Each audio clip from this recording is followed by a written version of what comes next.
C'est l'heure du grand dossier. Soyez les bienvenus ce soir en direct sur LCI. Décidément, le scénario de la guerre en Ukraine n'est jamais celui auquel on s'attendait. La conférence de Munich sur la sécurité mondiale rabat les cartes désormais. J.D. Vance, le vice-président américain, va rencontrer Volodymyr Zelensky dans quelques minutes à 17h. Cette rencontre est prévue. Il a menacé Vladimir Poutine de sanctions et d'actions militaires américaines s'il s'oppose à un accord avec l'Ukraine et assure que les alliés européens seront associés aux négociations de paix.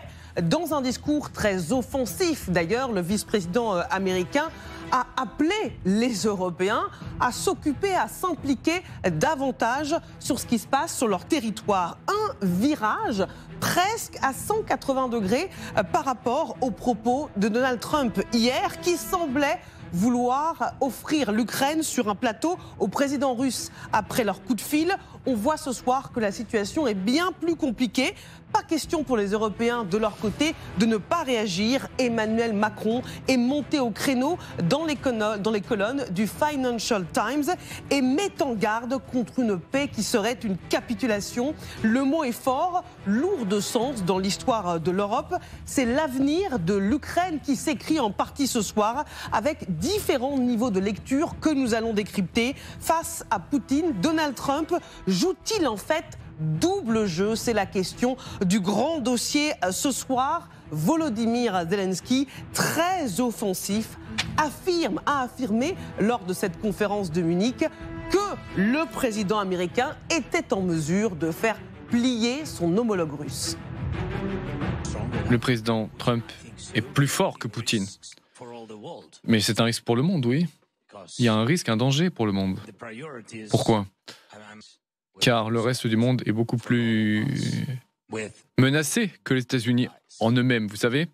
Ils font partie des acteurs de premier rang, pas nous. Et partons justement à Munich, retrouver en direct nos envoyés spéciaux Thomas Misraki avec Thibaut Bruck. Bonsoir Thomas. On a le sentiment ce soir que Zelensky, malgré les vents contraires, essaie de reprendre la main. Ah oui, il a été offensif, vous l'avez dit, il a été aussi taquin, le président ukrainien. Il n'y aura pas d'accord de paix signé à Munich, a-t-il dit. Vous vous souvenez peut-être de celui de 1938, en référence évidemment à l'accord signé entre une partie de l'Europe et Adolf Hitler, qui avait contribué à déclencher la Deuxième Guerre mondiale. Voilà ce qu'il a dit, le président ukrainien. Il n'y aura pas de paix sans l'Ukraine, pas de paix sans l'Europe, tout simplement parce qu'un jour, a-t-il dit, l'Ukraine fera partie de l'Europe. L'Ukraine qui ne veut pas non plus de cessez-le-feu sans garantie de sécurité. Alors, deux solutions selon lui. Soit l'Ukraine entre dans l'OTAN. Vous connaissez les réticences de la nouvelle administration américaine à ce sujet. Soit l'Ukraine a besoin de doubler la taille de son armée. Et justement, sur le soutien américain, il s'est aussi exprimé. Il a confirmé l'existence de documents qui lui ont été apportés à Kiev pour exploiter ou co-exploiter en tout cas une partie des terres rares de son pays. Sauf que ces terres rares, pour l'instant, elles sont dans des territoires qui sont sous contrôle russe. Kiev, a-t-il dit, est ouvert aux propositions, un clin d'œil à n'en pas douter aux Européens. Et puis il rappelle aussi, Volodymyr Zelensky aujourd'hui à Munich, que cette guerre a déjà eu des effets positifs pour l'Europe, notamment parce que l'Europe a su serrer les rangs et bien se rassembler pour aider l'Ukraine à combattre la Russie. Elle a eu aussi des effets positifs pour les États-Unis. Il faut bien comprendre quand il dit cela qu'il parle de l'industrie de l'armement américaine. Merci beaucoup Thomas Misraki avec Thibaut Bruck en direct de Munich ce soir. Pour comprendre ce qui se joue, accueillons dans le grand dossier Gallagher Fenwick. Bonsoir, grand reporter spécialiste des questions internationales. Accueillons le général Nicolas Richoux. Bonsoir, ancien commandant de la 7e brigade blindée. Et Magali Barthès est toujours avec nous, notre grande spécialiste des questions internationales sur LCI. Alors, c'est un peu une douche froide ce soir pour le Kremlin qui pensait avoir convaincu Donald Trump de sacrifier l'Ukraine. Mais le jeu des Américains, je le disais, est bien plus complexe. Washington, par la voix de son vice-président J.D. Vance, qui doit rencontrer Volodymyr Zelensky dans quelques minutes, se montre, lui, très dur envers la Russie. Il avertit l'option d'envoyer des troupes américaines en Ukraine si Moscou ne parvient pas à négocier de bonne foi reste sur la table. Il existe des moyens de pression économique, il existe bien sûr des moyens de pression militaire. Et il ajoute, écoutons-le. L'Europe est bien entendu un allié très important pour les États-Unis. L'OTAN est une force d'alliance militaire très importante dont nous sommes la partie la plus significative. Mais nous voulons nous assurer que l'OTAN est réellement construite pour l'avenir et nous pensons que l'essentiel est de veiller à ce que l'OTAN partage un peu plus le fardeau en Europe afin que les États-Unis puissent se concentrer sur certains de leurs défis en Asie de l'Est. On l'a compris, il appelle les Européens à prendre toute leur place dans cette guerre en Ukraine, mais il menace aussi Poutine de sanctions et d'actions militaires. Le Kremlin ne s'y attendait pas. Avant de vous entendre, écoutons le porte-parole Dmitri Peskov. Si l'on parle de ces interviews dans les médias américains, ce sont de nouveaux éléments de la position de Washington. Nous n'avons jamais entendu de telles formulations auparavant. Elles n'avaient jamais été exprimées.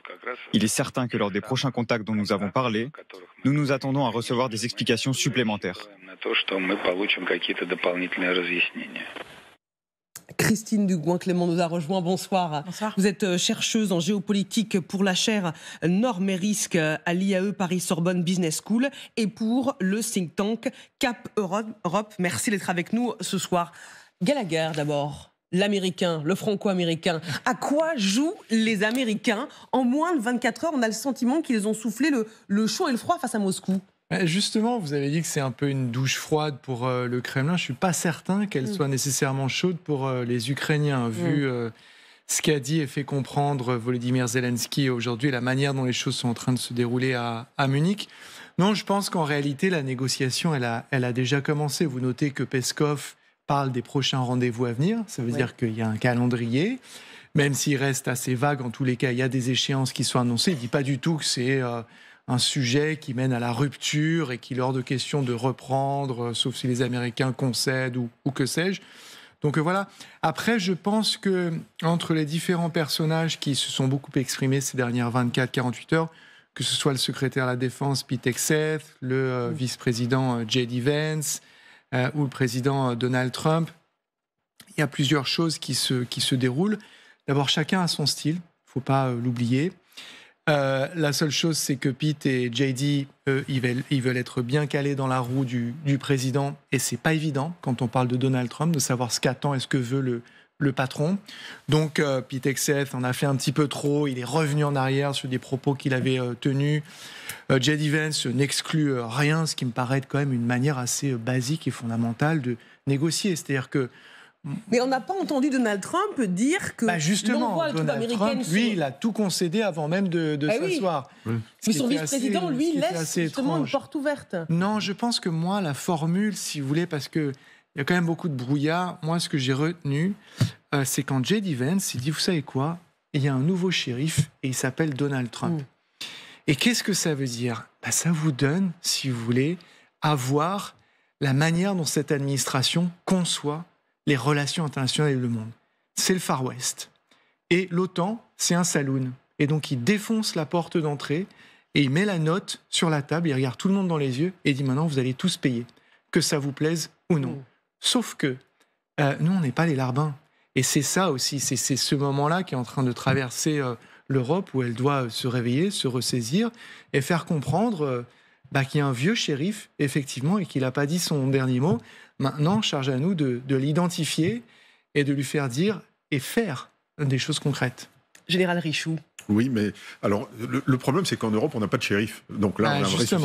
Donc ça, c'est le premier souci. Alors, hier soir, on était sur ce plateau et on disait Poutine vit son meilleur moment, et donc il y avait un certain pessimisme, véritablement, entre 22h et minuit. Oui. On revient sur le plateau aujourd'hui et à l'inverse, il y a eu des propos qui corrigent un petit peu les propos de Donald Trump. Alors, il y a deux solutions, à mon avis. Soit l'administration souffle le chaud et le froid, pour entretenir une certaine ambiguïté stratégique avec les Russes, pour leur dire attention, c'est pas gagné, soit aussi on corrige un peu les propos du président. Monsieur le président, vous avez été un peu loin, et maintenant il faut quand même, c'est pas tout à fait ce qu'on avait calé ensemble, et comme il se laisse un peu emporter par le verbe, comme il veut avoir un accord extrêmement rapidement, c'était le slogan des 24 heures, on peut penser que son administration aujourd'hui essaye de rattraper un petit peu le coup, pour dire attendez, c'est pas si simple que ça, si vous faites pas ce que nous voulons, nous aussi, on a des mesures de rétorsion, et il rappelle quand même un certain équilibre entre les deux parties. Maintenant, ça ne reste pas très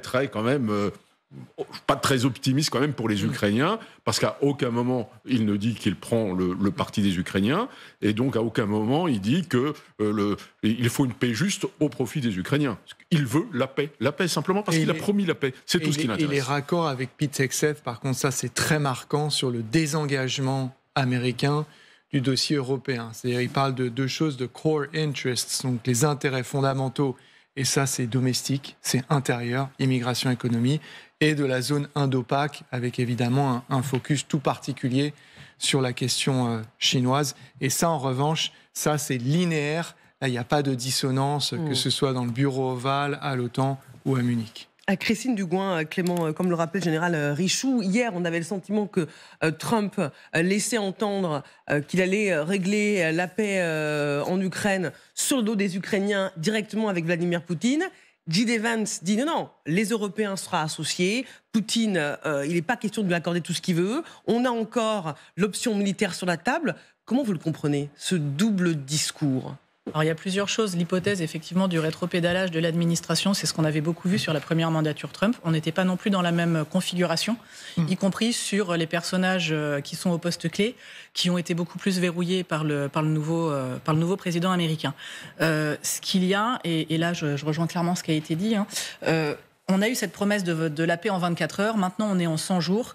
L'idée, c'est que si on arrive à un cessez-le-feu, à mon avis, on fera une assimilation entre cessez-le-feu et paix, quitte à ne pas avoir de garantie de sécurité qui soit vraiment précise, vraiment établie et vraiment solide.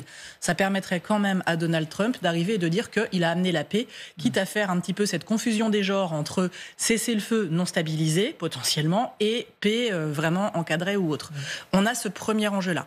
La Russie, de son côté, on a eu les déclarations notamment de Sergueï Lavrov, qui était très clair, en parlant de la Crimée, des différentes régions et de Novorossiya. Donc il fait directement référence aux oblasts qui ont été annexés dans ce vote extrêmement contesté et absolument pas reconnu par les Occidentaux, et je pense principalement aux oblasts de Kherson et Zaporijjia et Kharkiv, qui ne sont Kherson, je vais y arriver, qui ne sont d'ailleurs pas entièrement sous le contrôle russe. Mais il y a aussi quelque chose qu'il faut que l'on voit, à mon avis, qu'il faut que l'on prenne en compte, parce que là, on a un focus qui est très européen, donc on voit bien qu'on a eu cette espèce de rétropédalage, notamment du général Kellogg, en disant non, mais on va prendre le temps et prendre la tâche des Européens. On soigne un petit peu les formes, même si par derrière on est un petit peu les personnages, ou en tout cas traités comme personnages secondaires, que ce soit par Washington et que ce soit par Moscou, qui l'un comme l'autre n'ont pas forcément intérêt à avoir une Europe qui soit extrêmement solide et extrêmement forte, pour des raisons différentes.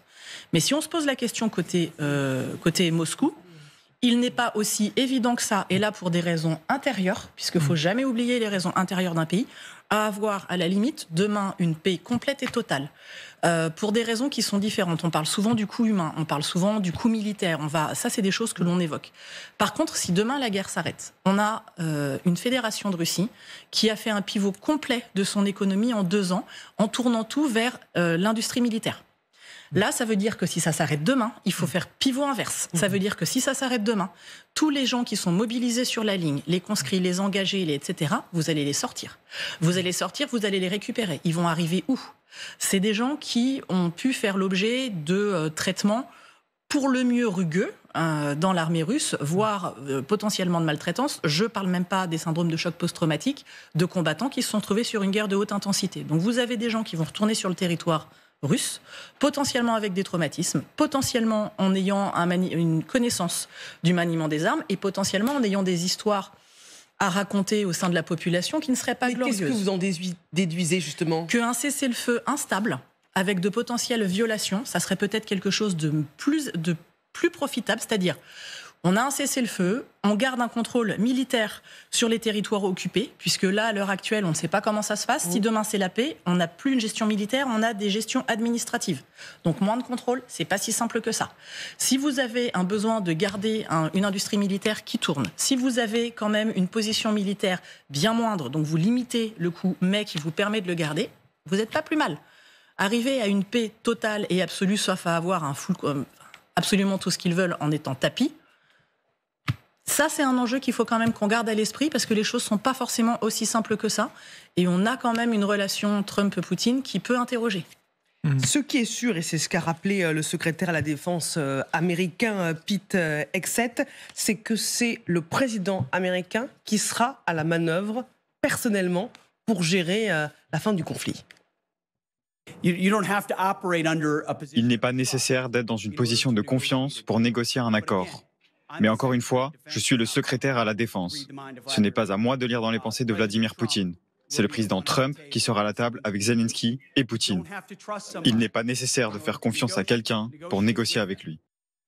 Vous devez vérifier, c'est ce qu'il a rajouté également. Les Américains ne sont pas dupes ? En fait, c'est pas une question de duperie, en fait. C'est une question de stratégie et d'objectif. Mais quel est l'objectif de Donald Trump ? Donc, on l'a dit, il a fait une promesse de campagne, il veut la remplir, il se rend compte que ça va être beaucoup plus compliqué que ce qui avait été envisagé. Donc, le paquet a été mis sur le Proche-Orient. En revanche, sur le dossier russo-ukrainien, ça bute notamment sur le personnage poutinien, qui a quand même du bagage et de l'expérience en la matière. Il a annoncé quelque chose de très concret hier, Donald Trump, depuis le bureau ovale. Et c'était assez surprenant parce que c'est un engagement qui est chiffré. Et qu'est-ce qu'il dit ? C'est quoi sa vision des relations internationales ? Il dit, vous savez, on dépense beaucoup trop sur notre armement. Et c'est pareil pour la Russie et la Chine. Donc moi, je cite, une fois que les choses se sont calmées, c'est Donald Trump qui dit ça, je vais m'adresser, je vais réunir Xi Jinping et on y reviendra, Poutine, oui. Et on va diviser nos dépenses militaires par 2. Donc là, déjà, on a une idée de ce vers quoi il veut tendre. Après, le problème avec Donald Trump, c'est que la fin justifie les moyens. Donc, quel que soit le chemin sinueux, comme le disait très bien Madame Ducoing-Clément à l'instant, si c'est une paix bricolée qui en réalité est une mauvaise paix et donc un cessez-le-feu instable et très fragile, qui est la promesse de conflits à venir, mais que ça permet de calmer les choses et de pouvoir présenter un simili-accord, c'est ce qu'il fera. J'ajouterais juste 2 choses. La logique que vous avez exposée, je pense qu'elle vaut aussi pour les Ukrainiens, la réintégration dans la société civile des personnes mobilisées sur le front, etc. Oui. C'est quelque chose. Pareillement pour les industries. Et la dernière chose, sur est-ce que les Américains sont dupes ou non, il ne faut pas tout de suite, parce qu'on a dit que les Européens étaient un peu mis de côté, et c'est surtout les Ukrainiens qui le sont. Et ça, je pense que les Américains sont en train de se planter. Je pense que Zelensky, il n'est pas très loin du bras de fer et du rapport de force, mais vraiment pas très loin. Et qu'est-ce qu'ils sont en train de constater, les Ukrainiens ? C'est pas le front qui s'effondre, c'est l'arrière. Et l'arrière, il commence à Washington. C'est l'arrière qui est en train de se casser la gueule. Et donc les Ukrainiens, ils n'ont pas dit leur dernier mot. Ça va être très compliqué. Les Américains se disent, ça va être compliqué d'imposer ça à Poutine. Mais essayez d'imposer ça aux Ukrainiens. Moi, je pense qu'ils n'ont pas dit leur dernier mot et que cette affaire, elle est encore une fois assez loin d'être réglée. Je voulais réagir, Christine. Oui, tout à fait. On a souvent tendance à faire ce que d'autres font, c'est-à-dire à considérer l'Ukraine comme étant uniquement un objet sur lequel on va négocier et à ne pas prendre en compte la réalité ukrainienne, de la population et de tous ces enjeux-là. C'est exactement pour ça que a été remis en avant toute la question de Koursk, en disant, attendez, on a quand même... C'est aussi pour rappeler que non, on ne peut pas négocier nous concernant sans nous. Oui, sur la table, on a de quoi faire un échange de territoire. On rappelle que les Ukrainiens occupent une partie de la région de Koursk. 500 km², c'est moins qu'au départ, lors de leur invasion sur le territoire russe, 2 fois moins. Mais c'est quand même un territoire qu'ils peuvent négocier. Oui, bien sûr. Et je pense que ça peut être un des points de blocage de la négociation, parce que les Ukrainiens, bien entendu, ne voudront pas évacuer Kursk, alors que je pense que comme préalable, Vladimir Poutine va dire, le préalable, c'est ils évacuent le territoire russe et ensuite on établit sur les lignes. Il ne voudra jamais négocier des lignes de démarcation qui passeraient sur le territoire russe. C'est absolument impossible. Donc je pense que le territoire de Kursk, sur le plan militaire, moi j'étais assez dubitatif, et vraiment sur le plan politique, finalement, 6 mois après, c'est quand même un grand coup. Oui. Voilà. Donc, sur le plan militaire, il s'est vraiment affaibli au centre, c'est vrai. Et donc, moi, militaire, je disais, c'est pourquoi il fait ça. Et c'est quand même un grand coup parce que, avec le recul, il a un territoire qu'il peut échanger, qui est une véritable monnaie d'échange. Et Vladimir Poutine, il ne peut pas accepter que le territoire de Kursk soit dans la négociation. Les frontières de la Russie sont intangibles, donc on négocie le territoire ukrainien, mais certainement pas le territoire russe. Et donc c'est là, à mon avis, qu'il va y avoir des grosses discussions. Le président ukrainien sait qu'il a encore justement des cartes à jouer. C'est ce qu'il a rappelé lors de la conférence de Munich. Vous avez suivi ses prises de parole en direct sur LCI. Il n'est pas prêt à signer n'importe quoi, il n'est pas prêt à toutes les compromissions, et s'il doit rencontrer Vladimir Poutine, ce sera dans un cadre bien précis. Écoutons-le. Je rencontrerai un seul Russe, ce sera Poutine, et à une seule condition, c'est qu'auparavant, on aura une ligne commune avec les alliés, Trump et les Européens, et pas de plateforme de compromis avec la Russie, pas de plateforme de compromission. Pas de plateforme de compromission avec la Russie. Mais là, il nous dit quoi ce soir? Je n'abandonne pas les armes, pas question de céder les territoires ukrainiens s'il n'y a pas une contrepartie. C'est quand même un Volodymyr Zelensky qui, sur le papier, est très affaibli, mais qui, dans le discours, l'attitude s'est montrée très offensive ce soir. C'est comme ça qu'on négocie. On attaque toujours avec une position maximaliste. Vous n'arrivez pas dans une négociation avec une position médiane, parce que ça, c'est une preuve d'extrême faiblesse. Or, l'Ukraine, effectivement, empile des couches de crise qui peuvent paraître assez impressionnantes et intimidantes. Mais encore une fois, je le redis, elle n'a pas dit son dernier mot. Elle a des atouts. Et il faut espérer que l'Europe en soit. Je ne sais pas si vous avez prévu d'en parler. Oh si, c'est juste après. Oui. Bon, je divulgage rien, mais donc voilà, on parle de Kursk. L'Ukraine a également d'autres cartes dans sa manche, et il y a une disposition à discuter. Et Zelensky l'a dit, et ça, c'est un revirement absolument majeur. Il a dit, si nous avons un plan établi avec Washington, et uniquement dans ce cas, donc c'est sine qua non, alors je suis prêt à discuter avec Vladimir Poutine. Ça, c'est quand même un changement de paradigme majeur. Mais le préalable, il le redit, c'est il faut qu'il y ait un alignement avec Washington. Général. Oui, Zelensky, c'est quand même un combattant, véritablement. C'était un comédien qui a fait la preuve qu'il avait quand même des qualités politiques éminentes, et c'est un combattant. Au début, on se souvient, tout était perdu, il dit « j'ai pas besoin de taxi, j'ai besoin d'armes ». Il s'est pas sauvé, c'est pas Bachar el-Assad. Bachar el-Assad, il a pris l'avion, il est parti à Moscou. Lui, il est resté sur place, et il était prêt à mourir, véritablement. Oui. Donc effectivement, c'est un combattant, c'est quelqu'un qui est hargneux, qui va tenir l'ennemi aux pattes. Le vrai souci, c'est véritablement, and so what, avec quoi? C'est véritablement si autant les États-Unis menacent Poutine de mesures de rétorsion s'il ne plie pas, mais de l'autre côté, les États-Unis peuvent menacer Zelensky de couper les vivres s'il ne se plie pas non plus aux conditions au moins d'un cessez-le-feu.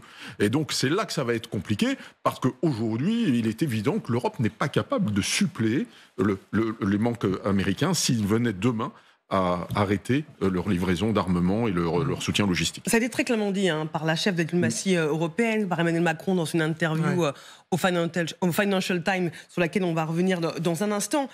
Dans cette conférence de Munich, Volodymyr Zelensky a dit « Trump est plus fort que Poutine ». C'est ce qu'il avait déjà dit dans la presse. Il dit « Poutine vous a dit qu'il voulait un accord uniquement parce qu'il avait peur de vous, parce que vous êtes fort ». Est-ce que cette stratégie de flatter le président américain, ça peut marcher pour qu'il ne lâche pas l'Ukraine tout de suite?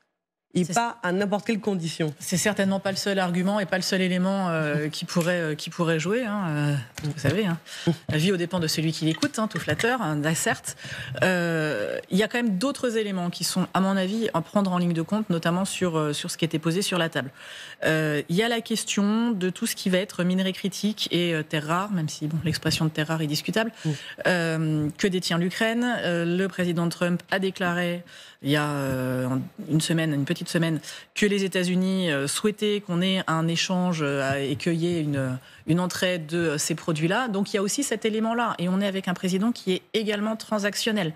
Ça rentre également en ligne de compte. Autre point qui va être un sujet, et là sur lesquels, à mon avis, ça devrait raviver une question auprès des Européens, c'est l'idée de dire, ben oui, mais on fait des élections en Ukraine très rapidement, y compris si on est un cessez-le-feu, là où Zelensky parlait d'élections d'après-guerre. Donc c'est là où je dis encore que cette espèce de confusion des genres qui pourra se faire entre cessez-le-feu, potentiellement non stabilisé, et paix en basculant de l'un à l'autre. Sauf que si vous mettez des élections et que vous ne stabilisez pas la situation, ça veut dire qu'on a la possibilité d'avoir des candidats pro-russes, d'avoir des ingérences dans les processus démocratiques. On en a déjà vu d'autres, mais qui là peut-être pourraient avoir un poids plus important, à voir, même si c'est délicat à mesurer. Et ça rappelle des situations et des angoisses que les Occidentaux connaissent très bien. Les Américains aussi, me direz-vous, mais on peut se dire que le locataire de la Maison-Blanche ne les voit pas forcément d'un si mauvais œil à l'heure actuelle. En tout cas, la question reste ouverte. Néanmoins, ça, c'est un véritable enjeu. On a été sous un feu vraiment de poussée informationnelle et de guerre cognitive massive depuis maintenant 2 ans. Ça ne s'arrêtera pas, ça risque d'être poussé. Donc en fait, on a tout ça aussi qui rentre en ligne de compte et qui doit être pris dans le package. Le dernier point aussi, on l'a vu, Donald Trump considère beaucoup qu'on peut jouer sur les droits de douane, sur les sanctions, et derrière la Russie, il y a quand même un grand voisin qui s'appelle la Chine. Si on pousse un petit peu plus, on a un gros ensemble qui s'appelle les BRICS. Et comment est-ce que l'on gérerait sur cette approche-là? Est-ce qu'on serait sur des droits de douane ou pas? Donc on est vraiment multivectoriel, même si on est dans une approche transactionnelle qui aurait tendance à prendre l'Ukraine comme étant des plus et des moins sur une balance ou sur un tableur, ce qui, à mon avis, et là je vous rejoins pleinement, une erreur cruciale de le penser en tant que tel, sans même parler d'une approche éthique détestable. Vous restez avec nous, le grand dossier se poursuit dans un instant avec cette question que les Européens se posent. Si Vladimir Poutine n'est pas arrêté, est-ce qu'il va continuer au-delà? C'est l'alerte qui a été lancée par le Danemark, par les services de renseignement estoniens. Et dans ce contexte, Emmanuel Macron monte au créneau. Attention à ne pas signer une paix qui serait en réalité une capitulation. Ce serait une mauvaise nouvelle pour tout le monde. On regardera attentivement ce qu'a dit le chef de l'État. À tout de suite.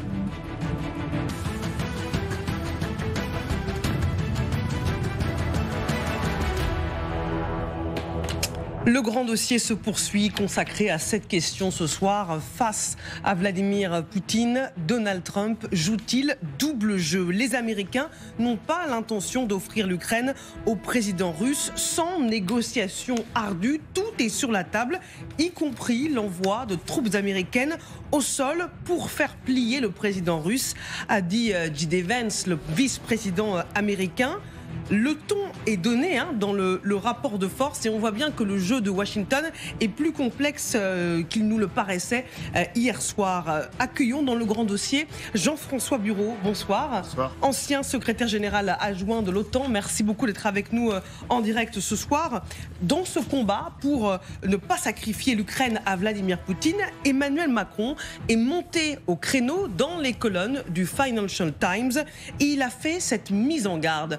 Permettre une paix qui est une capitulation serait une mauvaise nouvelle pour tout le monde, y compris pour les États-Unis. Il appartient à Zelensky seul de discuter des questions territoriales et de souveraineté. Jean-François Bureau, le mot de capitulation est fort, il est lourd de sens dans l'histoire de l'Europe. Est-ce que le chef de l'État a raison d'utiliser ce terme et est-ce qu'il peut permettre une prise de conscience en Europe? Je crois qu'il correspond bien au moment que nous traversons actuellement, qui est véritablement un changement d'époque. La guerre en Ukraine, depuis 3 ans bientôt, faisant suite à celle de 2014, avait déjà poussé des principes, l'inviolabilité des territoires, la souveraineté ukrainienne, l'emploi, la menace d'emploi des armes nucléaires en Europe par Poutine à de nombreuses reprises. Donc tout ça a créé une situation dans laquelle aujourd'hui la posture américaine établit un nouveau chapitre, si je puis dire, en ce sens que les Européens sont face à eux-mêmes. Il est clair que les Américains décideront pour eux-mêmes et non pas pour l'Alliance, ce qui est un changement par rapport à toute leur politique depuis 1949, quels que soient les gouvernements républicains ou démocrates. Et donc, on a bien effectivement l'idée que ce qui va se jouer à travers cette négociation sur l'Ukraine, c'est l'équilibre stratégique de sécurité en Europe pour de nombreuses années au-delà de la période actuelle. Et donc, on est bien sur un enjeu qui doit décider si nous avons une Europe stable, sécure, avec un partenaire russe avec lequel on puisse dialoguer, discuter, trouver des compromis, ce qui jusqu'à présent a été extrêmement difficile depuis 2008, admettons-le, ou au contraire, une situation dans laquelle ce serait en permanence les rapports de force, le risque de la guerre qui déborderait et qui constituerait le panorama dans lequel les Européens vivraient et vivront dans les années à venir. Mais est-ce que c'est possible quand les Européens ne parlent pas d'une même voix? Je voudrais vous faire réagir à ce qu'a dit le pro-Trump, Viktor Orban, le chef du gouvernement hongrois. Écoutons-le. Je dois dire qu'on ne voit pas très bien pourquoi l'Europe obtiendrait un siège à la table des négociations, puisqu'elle a soutenu la guerre de façon continue et la soutient encore aujourd'hui.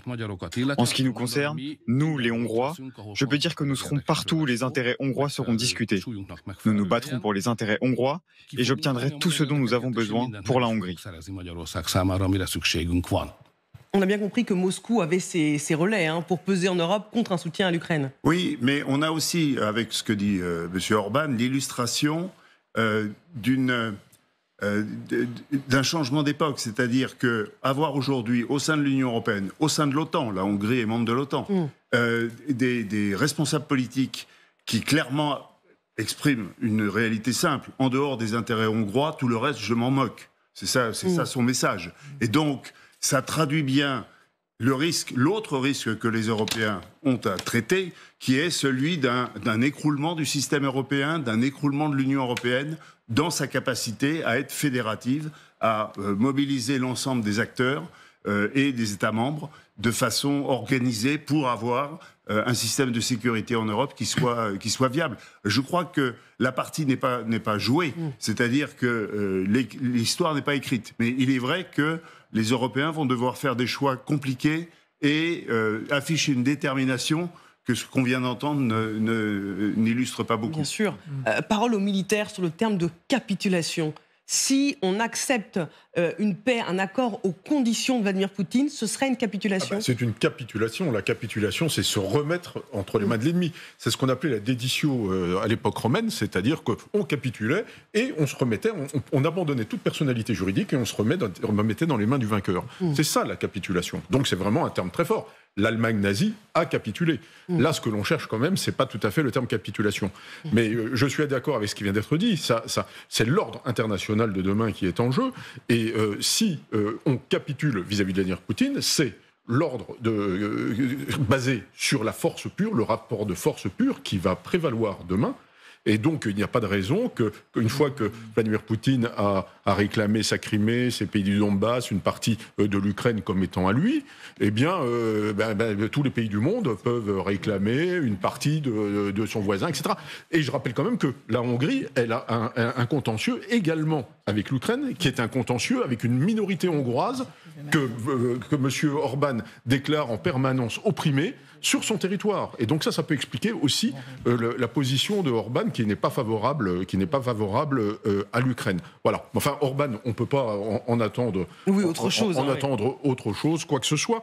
Mais effectivement, là, on est à la croisée des chemins. Soit on accepte la politique du fait accompli et il faut en tirer les conséquences, c'est-à-dire que si la force est demain le principal moteur des relations internationales, il faut qu'on soit fort. Le problème, c'est que l'UE n'a pas été créée pour la défense et la sécurité. C'est un modèle économique au départ. Et donc, on est loin. 27 pays membres qui ont des armées nationales ne font pas une armée une armée européenne, parce que qui donne les ordres de partir en opération? Qui dit go, let's go? Qui dit en avant, on entre en Russie, on fait la guerre à la Russie? En Europe, aujourd'hui, ça n'est pas possible, tout simplement. Gallagher. Deux choses dans cette conception que cette nouvelle administration américaine a des relations internationales où ils se perçoivent comme une espèce de shérif se baladant dans un Far West ou un saloon. Il faut comprendre que les décisions qu'ils prennent, elles se font évidemment d'abord sur le dos des Ukrainiens, ensuite de l'Europe, et d'une manière plus large, justement, sur le dos de l'ordre international que les États-Unis ont contribué à façonner. C'est cette désagrégation qu'on vit en temps réel, qui ne marque pas un retour de la force. Je crois que quand on utilise cette expression, ça dit notre aveuglement par rapport à l'état du monde sur les dernières décennies, mais un moment de triomphe de la force, et Dieu sait si les dernières décennies en est ponctuées. Mais plusieurs choses sur les propos du président français. En réalité, je trouve l'expression assez maladroite, parce qu'il faudrait il faudrait expliquer très concrètement que par définition, une capitulation ne permet pas la paix. Justement, la capitulation, c'est la satisfaction de l'ogre temporaire, et cet ogre-là, on sait que son appétit vient en mangeant, et donc c'est la préparation des conflits suivants. Donc il faudrait insister là-dessus. Ensuite, le canal d'expression, le FT. Pourquoi est-ce qu'il parle au FT? Emmanuel Macron adore parler au Financial Times. C'est ultra smart.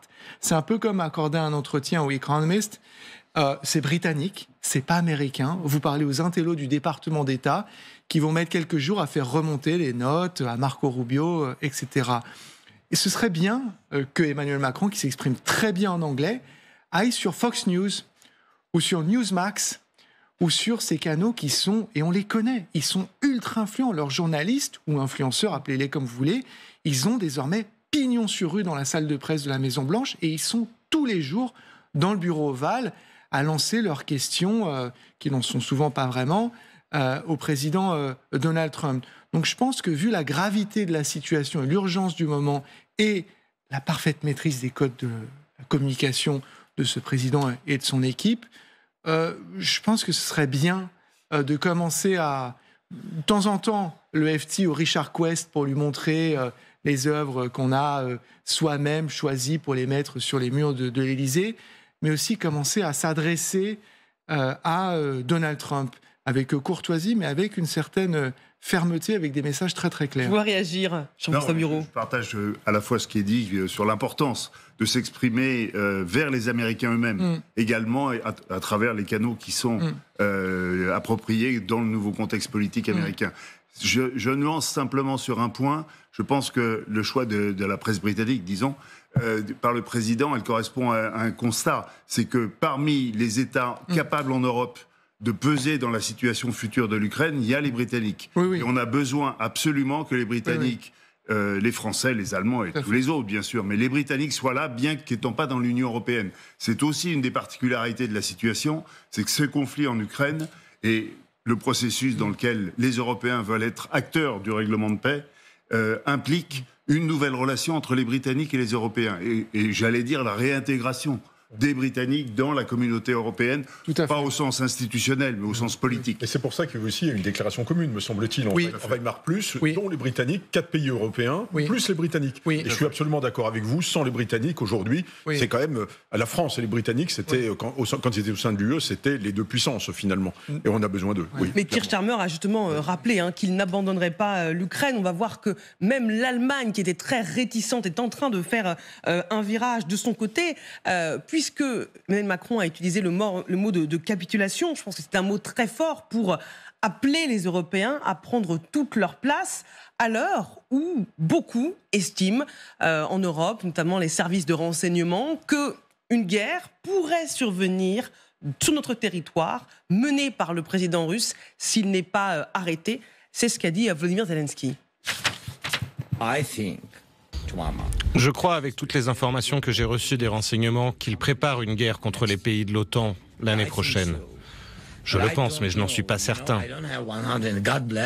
Peut-être que nous aurons arrêté ce fou et qu'il n'y aura plus de guerre en Europe. Mais vous ne l'arrêterez pas en disant « Il a dit qu'ils s'arrêteront ». Ça ne suffit pas. Et comment l'arrêter ?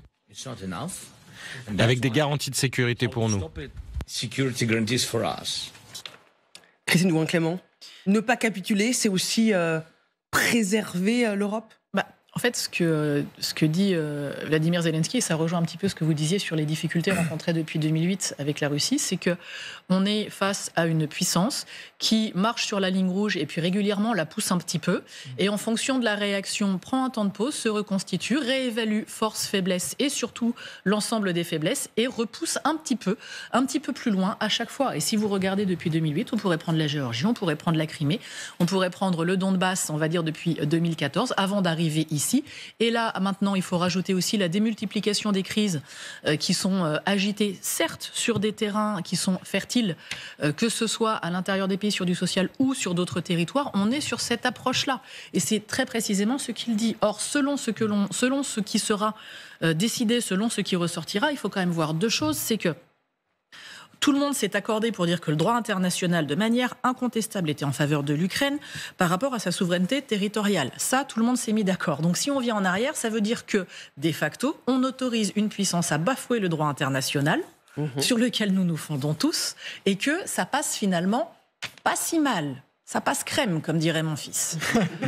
Donc là, si vous voulez, ça pose un petit peu problème. Et le deuxième point sur lequel vous allez me dire que je suis sur une approche assez économique, mais je pense qu'il faut l'avoir en ligne de compte. On a tout de même, en novembre 22, l'Assemblée générale des Nations unies qui dit que la Russie reconnaît la responsabilité de la Russie et devrait mettre mise à contribution pour payer les réparations de l'Ukraine. Là, on fait comment à partir de là ? Déjà que la manip est peut-être pas extrêmement aisée de récupérer le gel des avoirs pour les réutiliser, mais comment est-ce qu'on le fait ? Va y avoir des frais de reconstruction. Va falloir qu'on le mette en place. On est quand même sur des montants qui sont colossaux. Cette prise de conscience, elle a évidemment touché tous les Européens et au premier chef Olaf Scholz, le chancelier allemand, qui lance un appel à devenir un allié équivalent aux États-Unis. Il faut faire beaucoup plus pour notre sécurité, pour continuer à vivre en paix. Et regardez ce que dit ce député de la CDU. Il dit « Si l'Ukraine est abandonnée à son sort aujourd'hui, nous serons les prochains par la suite ». Olaf Scholz, Magali, vous nous avez rejoint, est prêt à aller très loin. Très très loin, oui. Attention, ça risque de vous surprendre. On n'est pas habitué à ça avec Olaf Scholz. C'était hier. Écoutez ce qu'il demande à son Parlement. Le Bundestag devrait adopter une résolution dans les meilleurs délais, selon laquelle la guerre en Ukraine et ses graves conséquences pour la sécurité de l'Allemagne et de l'Europe sont considérées comme une urgence au sens de l'article 115, paragraphe 2 de notre loi fondamentale. Cela garantira que notre soutien à l'Ukraine, qui est plus crucial que jamais aujourd'hui, ne se fera plus au détriment des missions que notre État doit accomplir à l'égard de ses propres citoyens. Voilà, donc après le coup de fil entre Donald Trump et Vladimir Poutine, Olaf Scholz veut donc décréter l'état d'urgence. La sécurité de l'Allemagne et de toute l'Europe est menacée selon lui. Il a mis en garde contre l'effondrement de l'Ukraine. Oui, un discours très surprenant parce qu'on parle bien de l'homme qui refuse toujours de livrer ses missiles longue portée, les fameux Taurus, à l'Ukraine. Exactement, c'est bien le même. Effectivement, il est difficile à suivre, Olaf Scholz. Sa diplomatie est peu lisible et c'est ce que lui reprochent d'ailleurs ses partenaires. Il hésite. Il tergiverse, il recule pour les Taurus, donc effectivement les missiles à longue portée, il a toujours dit non. Mais pour les autres armes, vous vous en souvenez, il a fini par céder après de longs mois de réticence. On se souvient des chars Léopard et des systèmes de défense patriotes. À chaque fois, il donnait la même justification, surtout pas d'escalade dans la guerre. Oui. Idem pour les aides accordées à Kiev. Un coup, il veut aider massivement, un coup, il dit non parce que son pays a d'autres priorités. Bon, on est un peu perdu. Explication, regardez, d'un chercheur à l'IFRI. Le SPD, donc le parti d'Olaf Scholz, a un intérêt politique direct à se présenter comme le parti de la paix. Olaf Scholz s'inscrit dans une certaine tradition social-démocrate, à l'instar d'un Gerhard Schröder qui avait refusé d'engager l'Allemagne en Irak en 2003. Et cette frilosité, elle n'a fait que se renforcer avec la campagne électorale. Vous savez, il va y avoir des législatives la semaine prochaine. Il avait commencé à regarder sa campagne en justifiant sa politique ukrainienne. Je pense qu'il est juste que j'ai, sans changement, joué mon rôle pour éviter l'escalade. Je suis heureux d'avoir pu prendre mes responsabilités dans ces moments difficiles, car je suis sûr que cela nous a aidés à agir avec prudence et en bon sens dans une situation dangereuse, une position qu'on peut qualifier de floue et qui a été prise pour de la faiblesse vis-à-vis de Moscou. D'ailleurs, Est-ce que vous vous souvenez de ce qui s'est passé en ce mois de novembre 2024 ? Ça nous paraît très loin, on a tous oublié.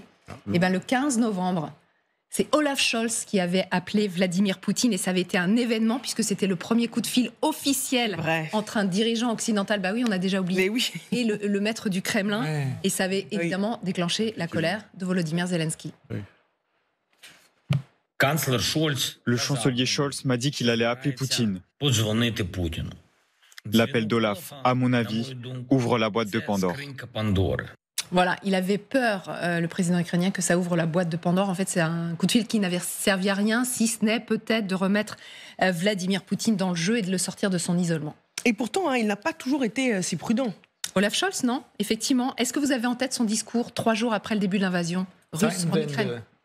Oui, alors moi, je ne parle pas allemand. Mais effectivement, le changement d'air. Voilà ce qu'il avait déclaré. « Nous ne faiblirons pas tant que la paix ne sera pas assurée en Europe ». Un discours effectivement appelé changement d'air. C'était un virage politique historique. Il mettait ainsi fin à plus de 75 ans de tradition pacifiste en Allemagne. Un ton martial donc avec lequel il a renoué hier soir. Mais entre les deux, 3 ans de tergiversation qui ont rimé avec indécision. Merci beaucoup Magali. Je vois que ça vous fait beaucoup réagir. Vous allez réagir juste après la pub. Ça me fait un très bon teasing justement parce que cette menace est là de guerre russe, d'attaque russe sur l'Europe, dans un pays de l'OTAN, dans quelques mois, parce qu'on est déjà en 2025, donc 2026 c'est quasiment demain. Et on vous expliquera aussi pourquoi Trump demande à la Chine et à la Russie de limiter leurs dépenses militaires. Étonnant. À tout de suite.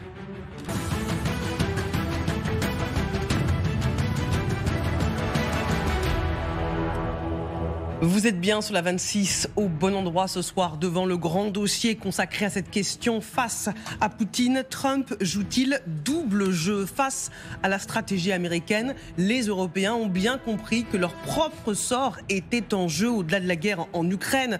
Ce député allemand disait « Si l'Ukraine est abandonnée à son sort aujourd'hui, nous serons les prochains sur la liste ». Et puis il y a cette alerte qui vient des services de renseignement estoniens.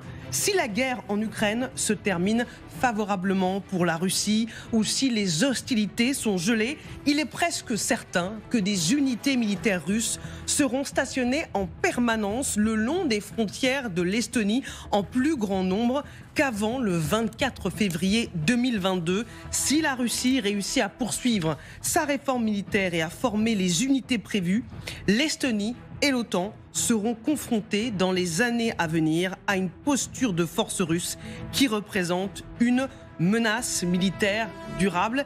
Et l'Allemagne l'a bien compris, c'est cette raison pour laquelle Olaf Scholz s'y prépare. Jean-François Bureau. Oui, non, je crois qu'il y a... on a aujourd'hui la négociation sur l'Ukraine, mais il est bien évident que cette négociation va engager, ce qu'on évoquait tout à l'heure, beaucoup de choses par la suite. Et le projet de Poutine ne va pas s'arrêter à l'Ukraine, on le sait bien. Il a une vision impériale de la Russie et la doctrine russe aujourd'hui, elle n'a pas été démentie, c'est de dire que partout où il y a des communautés russophones, il y a un droit de regard de la Russie. En Géorgie, ils sont encore en train de construire des bases militaires dans les territoires occupés depuis 2007. Bon, de nouvelles bases militaires. Donc il y a effectivement, dans l'appréciation de la puissance militaire russe, aujourd'hui, on voit bien qu'il y a à la fois des capacités très nouvelles, très modernes et effectivement redoutables. Et puis il y a aussi l'héritage encore de l'Union soviétique et des systèmes de l'époque. Mais la Russie fait aujourd'hui presque 7% de son PNB en dépenses militaires. La moyenne des pays européens de l'OTAN, c'est à peine 2%. Et donc, si la Russie, comme elle l'a fait en 2024, où elle a consacré 40% de son budget à l'effort de guerre, poursuit sur cette trajectoire, l'évaluation des services estoniens est parfaitement légitime. Il y a effectivement un risque que tous les pays qui ont des frontières communes avec la Russie, les pays de l'Union européenne ou les pays de l'OTAN, et ils sont nombreux, soient dans une posture de menace permanente à travers des opérations de déstabilisation interne, comme on l'a vu en Moldavie, ou en Roumanie, à travers des opérations d'intimidation, à travers des opérations qui touche la vie quotidienne des gens. Les pays baltes, la semaine dernière, ont décidé de sortir du réseau électrique russe pour avoir leur propre capacité électrique. Mais rendez-vous compte, on est en 2025, les États baltes, l'Estonie, la Lituanie, la Lettonie, étaient encore approvisionnés en électricité par la Russie. Et donc il y a des intégrations économiques qui sont des leviers d'influence extrêmement importants.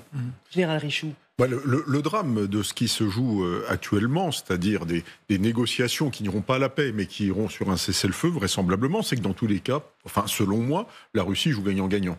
Vous avez le premier cas de figure, c'est le scénario coréen. Pouf, on fait ça depuis 73 ans, c'est 72 ans, c'est comme ça. Ils s'assoient sur leurs gains, c'est-à-dire les oblasts qu'ils ont conquis. Selon la constitution russe, ça appartient à la Russie. Ils russifient, qui ira leur reprendre dans 72 ans. Si ça dure. Voilà. Ça, c'est le scénario le plus favorable. Avec l'humiliation d'avoir une enclave ukrainienne sur le territoire russe. Oui, alors, mais alors là, on verra. C'est un de mes espoirs, c'est-à-dire que ça fasse capoter les négociations. Effectivement, cette enclave, ils n'accepteront pas de la négocier. Donc, on verra ce qui se passera. Mais si ça s'arrête, c'est à l'avantage de la Russie. Et deuxièmement, si ça s'arrête, dans tous les cas de figure, comme ça vient d'être très bien dit, il refait son appareil militaire consciencieusement et représente... Alors on ne dit pas qu'il va attaquer avec des chars la Lituanie, mais il refait son appareil militaire consciencieusement dans les années à venir et représente une menace directe sur le flanc est de l'OTAN. Ça, c'est absolument certain. Et il pourra continuer éventuellement à mener des opérations de déstabilisation, peut-être, pourquoi pas, absorber un jour la Bélarus aussi, hein, parce que on n'en parle pas, mais si Loukachenko est pas là, paf, ça fait partie de son étranger proche qui fait partie de l'Empire soviétique, peut-être dire finalement la partie de la Géorgie qu'on occupe, ça y est, c'est chez nous, etc. etc. Donc la menace sera durable. Et c'est ça, c'est l'avenir des relations internationales, l'avenir du droit international, l'avenir de l'ordre international qui se joue aujourd'hui. Si on capitule, eh bien demain, c'est le rapport de force brut auquel on va être confronté pour 50 ans. C'est absolument, à mon avis, certain. C'est la guerre. L'Estonie, c'est à donner un calcul très intéressant, puisqu'on vous rappeliez les chiffres, les dépenses colossales, et qui indiquent la détermination et la non-disposition de la Russie à négocier. L'Estonie a fait le calcul que si chaque pays européen, donc 27, dépense un demi-point de PIB en aide à l'Ukraine, ça fournit des dizaines et des dizaines de milliards, avec un engagement évidemment qui serait multi-annuel, pluriannuel. Pourquoi disent-ils cela ? Parce que la meilleure manière d'empêcher la Russie d'attaquer l'Europe, chose qu'elle fait déjà par ailleurs, de manière hybride, en restant sous le seuil de la létalité, avec, on l'a dit, des attaques cyber, de l'ingérence, de l'influence, du sabotage, etc. Mais c'est de la défaire en Ukraine. Et ça, c'est ce que les Ukrainiens ont expliqué depuis le début. Ça n'a pas été entendu. Pourquoi ? Parce que ça coûte effectivement cher. Mais qu'est-ce qui va coûter encore plus cher ? C'est précisément le scénario qui a été exposé, celui d'une capitulation, d'une défaite de l'Ukraine, et donc d'un appétit retrouvé, multiplié pour la Russie, qui va effectivement agresser des nations européennes, je ne dis même pas otaniennes, puisque aujourd'hui, on a l'OTAN qui s'en prend à l'OTAN. Donald Trump qui menace de gober le Groenland, c'est juste l'OTAN qui attaque l'OTAN, qui menace l'OTAN. Donc ce qui rend, dans une certaine mesure, inopérante l'article 5 et l'idée de la solidarité otanienne. Donc, dans ce scénario-là, nous n'avons pas d'autre choix, encore une fois, que de nous réveiller et de nous préparer très activement. Je termine juste très rapidement en disant que Gabrielus Landsbergis, qu'on entend beaucoup, a de très très bonnes idées. Il dit, écoutez, vous savez, le réveil a sonné plusieurs fois ces dernières années. On a choisi de se rendormir. Cette fois-ci, c'est la fois de trop. On ne le peut pas. On ne se mettra pas d'accord à 27. Mais il faut qu'il y ait une coalition des volontaires. Il faut qu'il y ait cette idée qu'on a eu au bout. Et d'ailleurs, elle est mentionnée par Emmanuel Macron dans son entretien au FT sur l'emprunt commun, comme on a fait pour la Covid, avec une coalition, encore une fois, des volontaires. Et aussi, et j'en termine par là, l'intégration bien plus rapide que ce qui a été escompté de l'Ukraine dans l'Union européenne. Rapidement, Christine, c'est possible, avant qu'on rejoigne Pierre-Antoine Donnet. Oui, très rapidement. Il ne faut pas oublier non plus que la Russie a quand même une vraie tendance à nous faire de l'inversion de la preuve et à utiliser les valeurs qu'elle bafoue joyeusement en les mettant contre nous. Je prendrai qu'un seul exemple. Rappelez-vous que les demandes de la Russie, on était en décembre et en janvier 2022, étaient d'avoir des garanties de sécurité, alors que régulièrement, c'est la Russie qui vient casser ces mêmes garanties de sécurité. Donc ça, il ne faut quand même pas oublier qu'on est sur cette approche-là. Si on est sur une approche de cessez-le-feu, comme je le disais, qui pour moi est avantageux, ça veut dire aussi que vous avez beaucoup moins d'hommes russes qui sont utiles sur le front, donc que vous pouvez repousser vos efforts, ou notamment sur Koursk, donc vous allez pouvoir regérer ça, ou les repositionner ailleurs, tout en continuant à ne pas faire ce pivot économique, donc vous vous renforcez et vous êtes en capacité de pousser beaucoup plus. Et pendant ce temps-là, vous faites un travail qui est beaucoup plus en dessous, vous allez jouer sur du social, et je rajouterai à ce qui a été dit sur influence, ingérence, guerre cognitive, mais aussi des actions sur le territoire physique qui sont ciblées, où on va même viser des individus physiques. Ouais. Et ça, il faut quand même pas l'oublier, pour aller affaiblir et pour aller faire quoi ? Aller jouer encore plus de divisions avec certains chevaux de Troie. On sait très bien quelle est la position de la Hongrie, mais je vous rappelle aussi qu'il y a un travail qui se fait dans la sphère politique pour pousser le sentiment pro-russe et mécaniquement anti-européen sur des pays qui sont frontaliers avec l'Ukraine. On est en train de faire ce glacis-là. C'est dans ce contexte où, alors que la guerre en Ukraine n'est pas réglée, que le président Donald Trump voit déjà l'après et il appelle la Chine et la Russie à baisser leurs dépenses militaires une fois que le conflit sera réglé. Écoutons-le.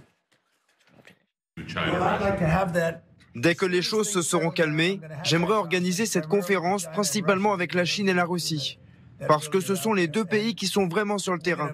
Et nous allons leur faire dépenser beaucoup moins d'argent, et nous allons dépenser beaucoup moins d'argent. Et je sais qu'ils vont le faire. Ils ont accepté. Nous parlions de dénucléarisation. Et le président Poutine et moi-même avons convenu que nous allions le faire de manière très importante. Question à Pierre-Antoine Donnet, rédacteur en chef du trimestriel Asia Magazine et auteur de Chine, l'Empire des illusions, aux éditions Saint-Simon. Merci d'être avec nous en direct. Alors la Chine a déjà opposé une fin de non-recevoir à cette proposition en disant, puisque les Américains appellent justement à baisser les dépenses militaires, qu'ils prennent eux-mêmes les devants. C'est quand même illusoire de croire que Pékin puisse répondre à l'appel américain. Vous savez, en fait, quand on regarde les gesticulations de Donald Trump, je pense qu'à Pékin, on se frotte les mains. Parce qu'on a ici un comédien qui pense qu'il va régler toutes les affaires du monde en quelques semaines. C'est proprement interprété comme quelque chose de ridicule à Pékin. Vous avez d'un côté donc ce comédien et de l'autre Xi Jinping qui est bien au contraire quelqu'un d'extrêmement réfléchi, de manipulateur et qui lui réfléchit sur le long terme. Il sait très bien qu'on ne réglera pas les affaires du monde de la sorte. Et il faut savoir une chose, c'est que le régime communiste de Pékin a toujours joué, bien entendu, pour en tirer le maximum de profit pour lui-même. Donc on ne peut attendre rien d'autre que cela de Xi Jinping. Alors essayer de forcer la main de Xi Jinping, c'est une erreur monumentale. À votre avis, quel est l'agenda du président américain ? Est-ce que c'est parce qu'il a peur de la montée en puissance militaire de la Chine ? Non, je pense que c'est simplement qu'il se berce d'illusions, mais alors vraiment à une échelle incroyable. Vous savez, quand on regarde ce qui se passe, la Chine, depuis maintenant une bonne dizaine d'années, réarme à toute vitesse. Elle a ses propres objectifs. Et quand elle regarde la politique américaine aujourd'hui, mais elle se réjouit, le régime de Pékin se réjouit, mais infiniment, parce qu'on voit là des déclarations finalement assez impérialistes à l'égard du Groenland. Fenwick Gallagher l'a rappelé tout à l'heure, mais également du Canada.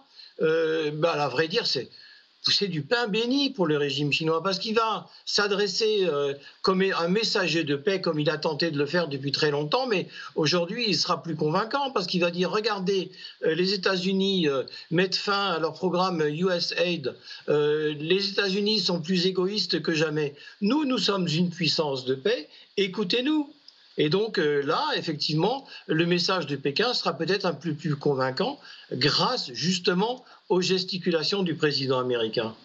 Je voyais réagir, M. Bureau. Oui, non, je partage ce qui est dit, mais je crois qu'il faut, depuis qu'il est arrivé aux responsabilités, le président Trump a signé, en particulier fin janvier, une décision qui consiste à créer un nouveau, une bulle de protection du territoire américain, ce qu'ils ont appelé Star Wars 2.0.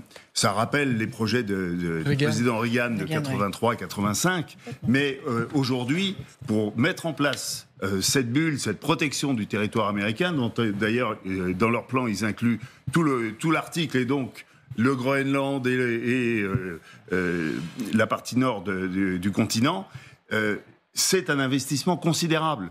Et donc, soit ils mettent en œuvre ce projet et ils ne réduiront pas leurs dépenses militaires, soit ils abandonneront ce projet. Mais il est vrai qu'aujourd'hui, les choix qui ont été faits par l'administration américaine ne laissent pas penser qu'il y aura une diminution du budget militaire américain rapidement. Merci à tous pour ce grand dossier. Merci à M. Donnet qui était connecté en direct. À suivre, vous restez avec nous. Il est pile 18h. Le journal